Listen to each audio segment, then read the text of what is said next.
Why is it becoming increasingly difficult to define personalized nutrition? There are many reasons for this. So let's just start off with what is the actual definition? Well, there is no agreed definition, but a few ones have been proposed. And just in short, the personalized nutrition can be either a product or a service that is really based on the data of the individual. It's relevant to them, and is, of course, is also rooted in the science.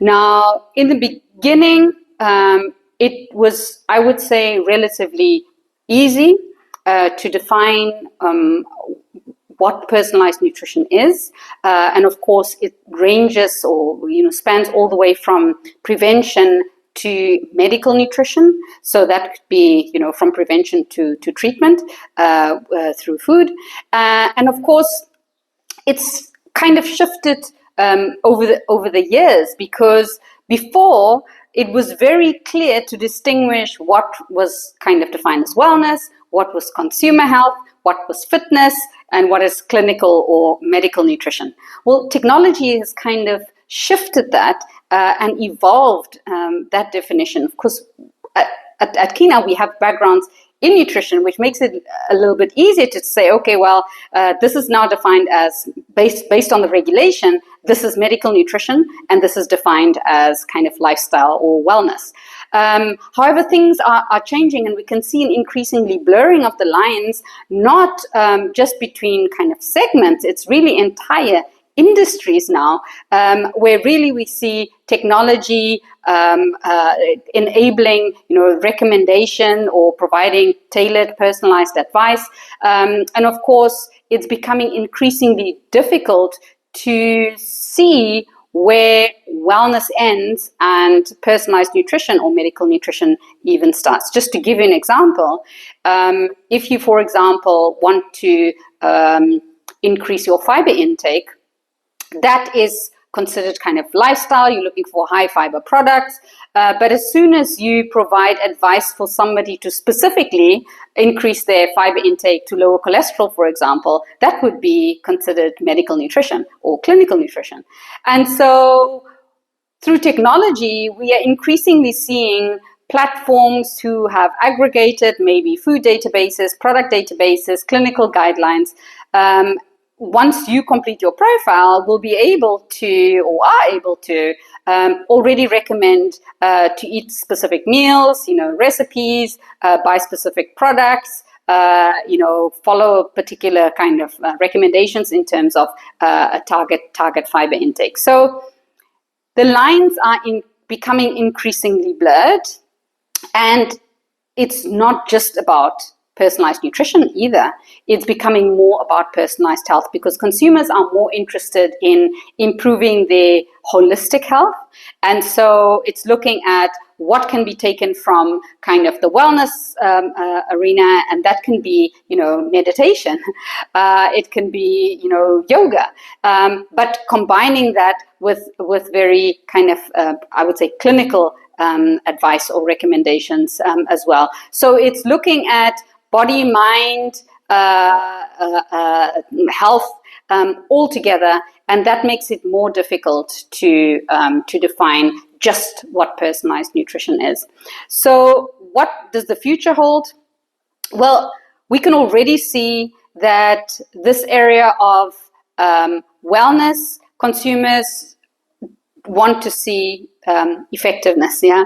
So the future is around technology. It's very data driven. It's really highly personalized. It's highly effective. And of course, it also takes a very, very holistic approach. And so that is where the future is heading, which means that wellness is slowly moving or becoming more scientific. So it needs to prove through clinical trials that actually these approaches have an impact on health outcomes. And on the nutrition side, we're looking at how can we integrate more of the wellness aspect so that people have a holistic approach to not only focusing on their diet, but also focusing on their lifestyle, the habits that they adopt, the exercise that they are willing to do. And so we are looking at a more wider picture. What does this future look like, or what is it called? I don't know. But of course, there are we see this new industry evolving at this intersection of food and health and tech and data. That means that people will be more informed about what it is they need to do, take, think at a specific time in order to optimize or manage their health.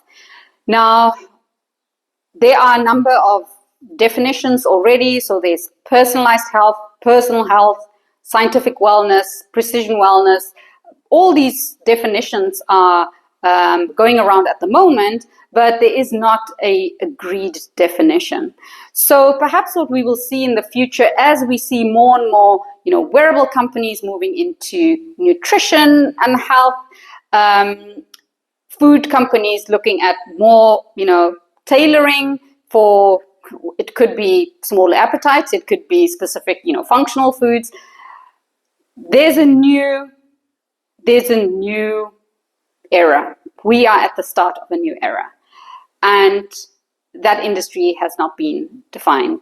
What I do know is that there will be closer collaboration, hopefully, and a new kind of way of doing business that integrates food industry and the health industry, tech industry, where the information can flow and we can actually develop better products and new solutions that consumers actually, like, that they will use in the longer term, and they can benefit from as well. And so it's a very interesting time. It's a very interesting thing to watch in terms of the industry. But I would say if you are looking at reading, market trend reports, be very, very wary of how do they define the market? How do they define whether it's personalized nutrition, personal health, precision medicine, or consumer health? How is that really defined by the authors? Because that is really going to be important, because we're just seeing this blurring of lines, and it becomes increasingly difficult to clearly define the boundaries between the industries.